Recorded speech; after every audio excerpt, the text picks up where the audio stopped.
મગનવાડી ખાતે સુરત જિલ્લા પ્રાથમિક શિક્ષક સંઘની કારોબારી સભા યોજાઈ. કડોદરા બારડોલી સ્થિત મગનવાડી ખાતે સુરત જિલ્લા પ્રાથમિક શિક્ષક સંઘના પ્રમુખ કિરીટભાઈ પટેલના અધ્યક્ષસ્થાને સુરત જિલ્લા પ્રાથમિક શિક્ષક સંઘની કારોબારી સભા યોજાઈ ગઈ.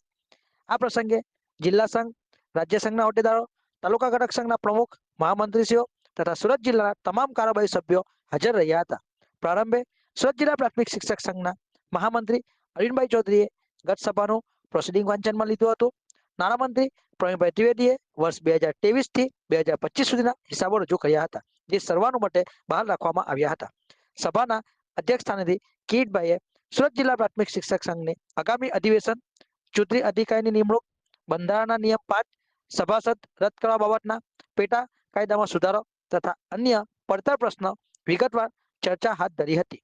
તદઉપરાંત સુરત જિલ્લાના શિક્ષણને લગતા મહત્વના પ્રશ્નો અને આગામી કાર્યક્રમો અંગે આ સભામાં ચર્ચા વિચારણા કરવામાં આવી હતી, એમ જિલ્લાના પ્રચાર પ્રસાર પ્રતિનિધિ વિજયભાઈ પટેલે અખબારી યાદીમાં જણાવેલ છે.